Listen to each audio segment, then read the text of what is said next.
The Olympics are in Italy. Closing ceremonies are in Verona. So I thought I might take a minute and talk a little bit about Shakespeare and Italy. Wait a minute, you say? He's English. Right. But he set quite a number of his plays in Italy. Two Gentlemen of Verona, Merchant of Venice, Romeo and Juliet in fair Verona, where we lay our scene. And there are 9 other plays that are set in Italy.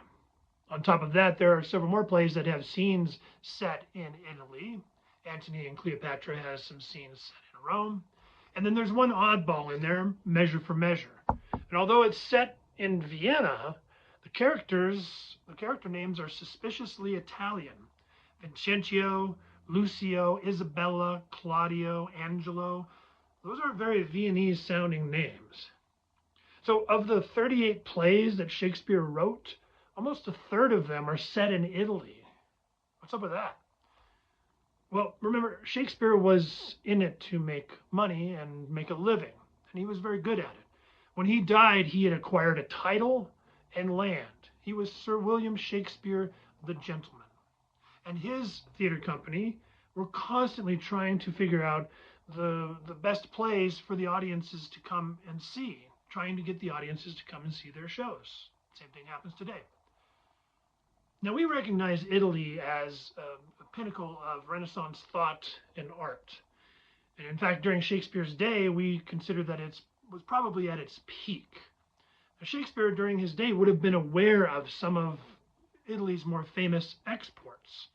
Commedia dell'arte, Italian novellas. And we know this because there are dell'arte stock characters in many of Shakespeare's plays, and some of his plays are based on Italian novellas that had been printed in English 100 years before Shakespeare was born, so they were readily available for him.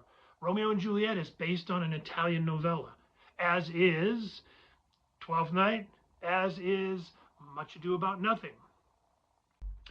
And Italian fencing was well regarded in the Western world. Now, Warren King of No Sweat Shakespeare says that one of the most prominent characteristics of Jacobean theater, theater during King James's reign, starting in 1603, was their almost unpalatable violence.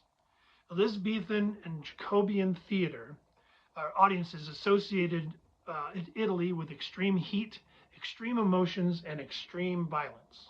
King goes on to explain that as soon as an audience realized that a play was set in Italy, say Romeo and Juliet or other plays, they knew that they were in for a show with extreme emotions and extreme violence. And that's something that you can use for your performance. The audiences were expecting characters with extreme emotions and extreme violence. And that's a great place for you to start in these Italian stories, especially if your source is Italian. Another reason for the Italian settings is that Shakespeare and his contemporaries had to present under the direction, under the control of the Privy Council. Everything that they showed had to have their seal of approval. So censorship was a very real thing.